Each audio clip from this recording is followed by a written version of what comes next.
What's good, guys? So it's been a pretty great week or so for Galaxy of Heroes. Many of you will remember the video I put out recently where I shared some of my frustrations and things I felt that Capital Games needed to address just for the health of the game long term. It was a constructive video. It wasn't meant to just be a whiny video. And it was really well received. Facebook, Reddit, Discord servers were all happy with it. In fact, the big name creators also were agreeing with various aspects of it.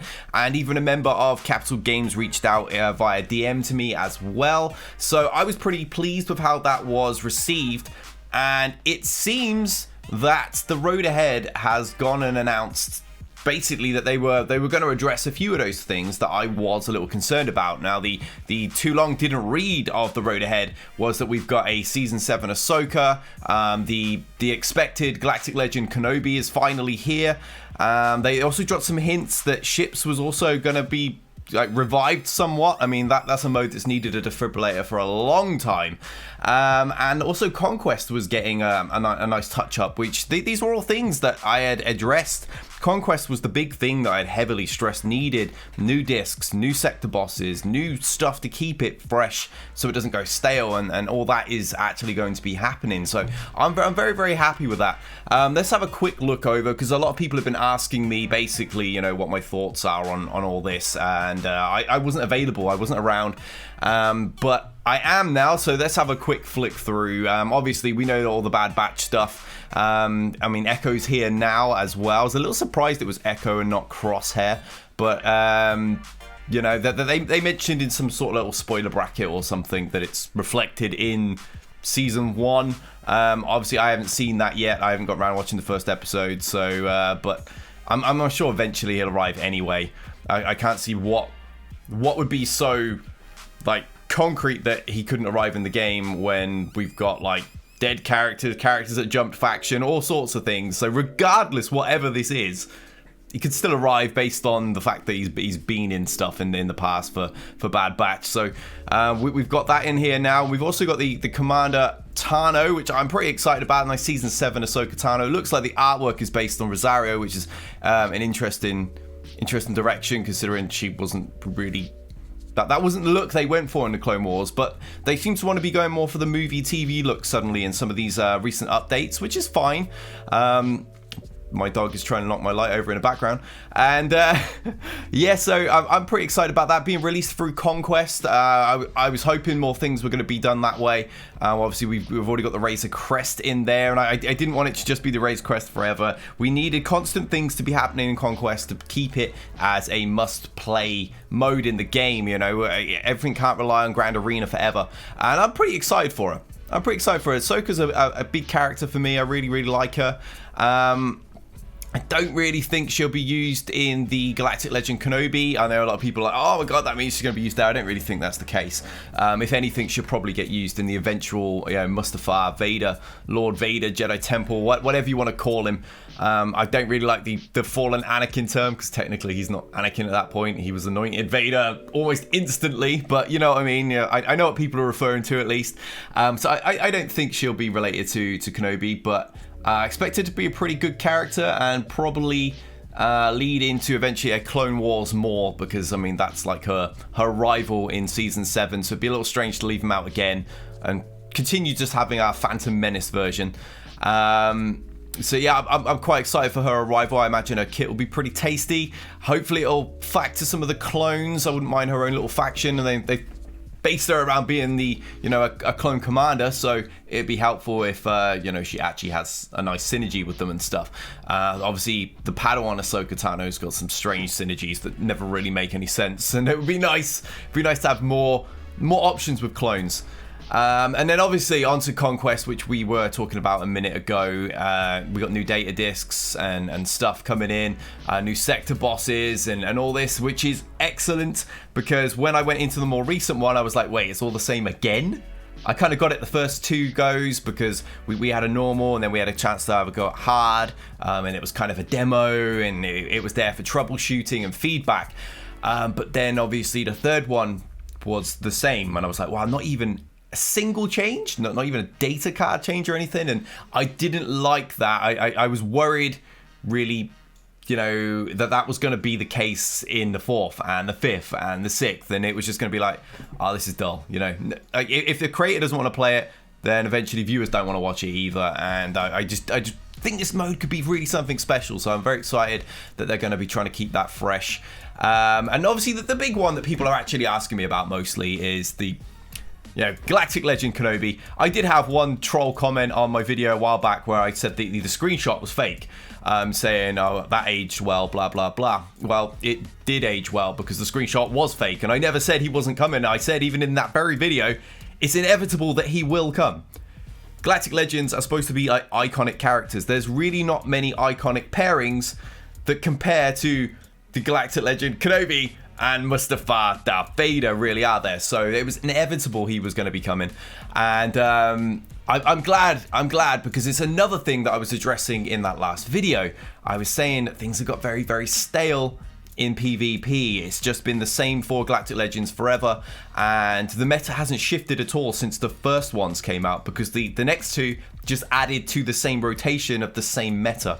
So I'm hoping Master Kenobi will shake things up a little bit, and that should be, I mean, it should be pretty expected, because the character's been out for a very, very long time, and it's not even coming from a place of, oh, you know, DB's a whale, so he wants this because he'll have it first, and that's not the case. I'm probably gonna get it about something like 30th, 40th on my shard. So yeah, I don't spend any money, so I'll be at a disadvantage for all the Krakens that actually get him first. And they've announced the first requirements as well. General Kenobi at Relic 8. I already said this would be the case when we discussed this months ago. Relic 8 was bound to be the new thing introduced into this, because it is the new gate, and these things have to be continually gated to prevent them being instantly widespread across the game within seconds. So absolutely expected that. 6-star Negotiator, I actually expected a 7, so I mean that's more than fine. Negotiator's been out for so long that even my alt account back in the day, which was revived after Get 2 became a thing, already had Negotiator and Malevolence. So, and it wasn't even in a top guild. It's not like I stuck it in a guild that was, you know, getting 30 plus stars and stuff. It was in a standard like 200 million guild. So that's a very, very achievable thing. Obviously new players that are brand new to the game will be saying, you know, crying foul that they can't get these things right now, but you've got a million other things to be focusing on right now. Trust me, you don't need to be worrying about any of this. Mace Windu at Relic 3, I mean, I actually thought he would be tied to the next Vader, but yeah, that's fine. It's not something I'm looking forward to doing. I mean, I'm not a big fan of Mace to begin with. He's not a great character in this game, and then Relic 3 is incredibly painful for me. Ayla Secura, not at all bothered about. That's actually one of my more favorite characters. Anyone that's been watching me since like 2016 remembers that I was working on Ayla Secura and Jedi Knight Anakin before they were even good. And annoyingly, they need exactly the same gear, so only one of them got built. Well, apparently Pixie isn't so happy. Like I was saying, that they were characters that needed the same gear. Only one of them got built up. And Ayla's actually really, really good in light side territory battles anyway. You can run her into Jedi Knight Luke or even Jedi Master Luke. And she really does some numbers there. She's got good stun and does good damage. So very, very useful character. I was already going to be gearing her up. Wow, another blooper. I was going to be gearing her up after I had got Rey unlocked, and I'm closing in on that right now. And the last requirement is Bo-Katan, which makes perfect sense if you've watched Clone Wars. You know, it'll perfectly add up. A little bit of a pain, but I mean the others all had like two.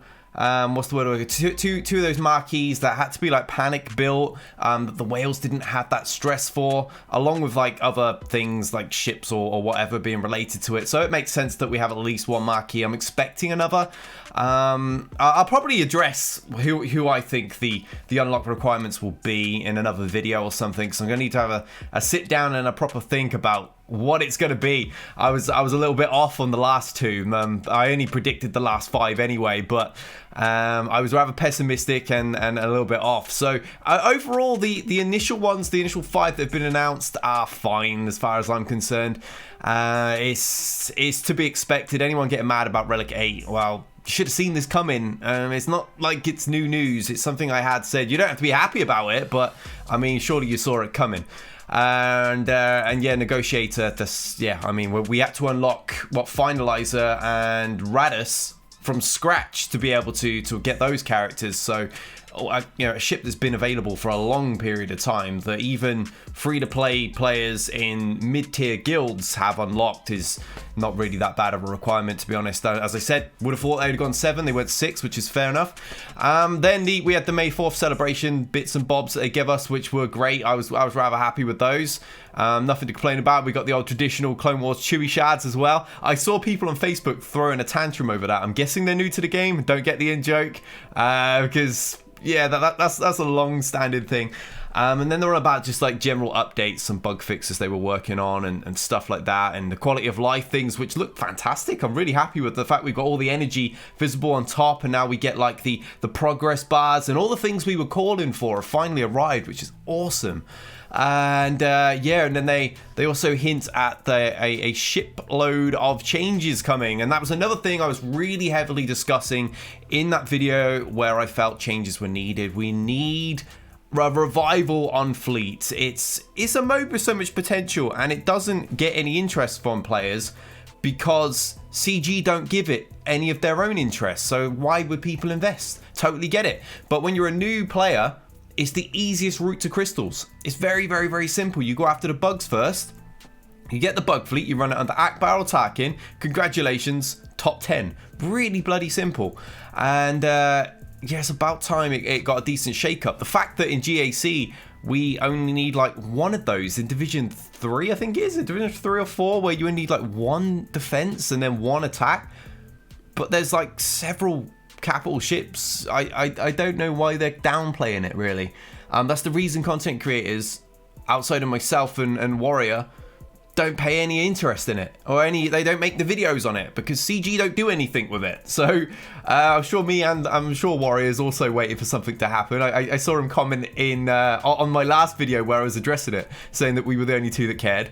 So yeah, it was a good road ahead. I was very, very excited when I initially read it, actually. They've gone and done a few other things as well. The early game experience was something that's badly needed to be addressed for a long period of time. They've ramped up the artwork again. They've gone the TV movie look with a proper like Hayden looking Anakin. Luke looks pretty good as well, and they did a few others. Pretty much everyone that's here, right? Ahsoka Tano looks like a bit of a monster, but like a bit of a troll doll. But the others all looked really good, I thought. Obi-Wan was really good. They've gone for that movie look, and it looks great. And the characters that they're now giving you at the start of the game are nuts. I mean, Jedi Knight Anakin and Ahsoka Tano should be two of the characters we're going for really early.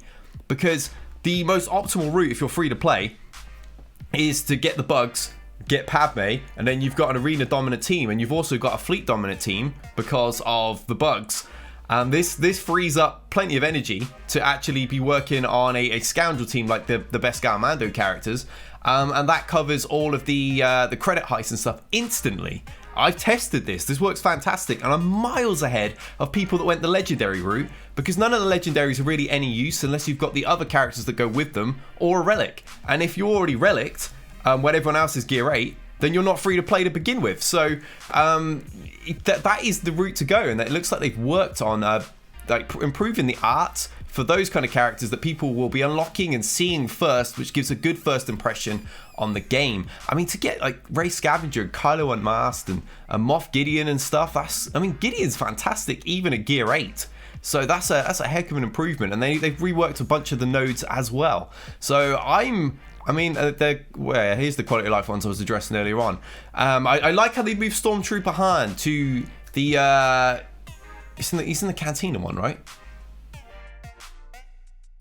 Yeah, he's in the Cantina battle store now instead of the squad one, allowing you to do Princess Leia in the squad one. And then you've also, they've made it even easier to get Obi-Wan Kenobi now, so you can very, very quickly grab yourself Commander Luke Skywalker, who's a fantastic character. Annoyingly, the best use of the team is kind of gated around Chewpio, although you could still get in fairly early too. But Chewbacca as well, and Chewbacca is still one of the more annoying early legendary events, because I mean, you got to go and randomly build a bounty hunter team you don't have much use for.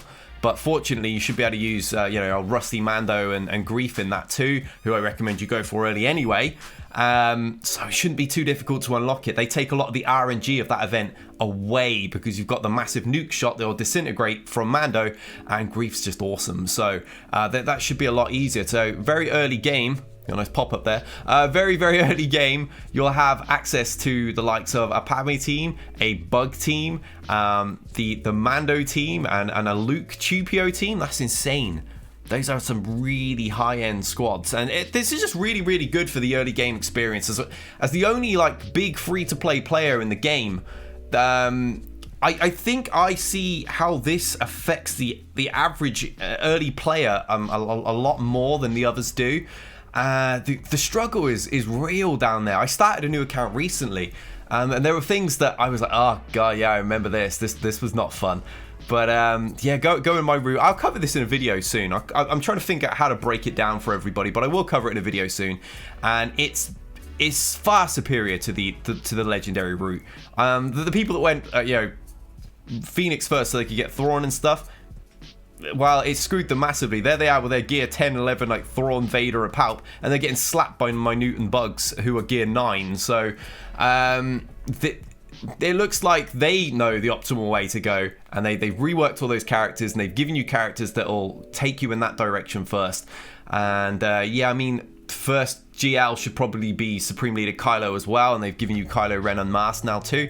I would like to see them make the ships a little bit easier to obtain, because that's really the gate on those on that Galactic Legend, having to get the OG Kylo ship, and then having to farm the TIE Silencer, even though you've already 7-starred Kylo like 3 months ago, is such a headache. So I really feel they should double drop some of those older ships now. That's something that's been a long time coming. But overall, really good update. Very, very excited about it. I hope you guys are as excited as I am. Let me know what you feel in the comments below. I'll get on with the next video where I'll be addressing what I think of the predictions for Galactic Legend Kenobi, and probably completely screwing it up again. And I'll see you in the next video, guys. Till then, we out of here.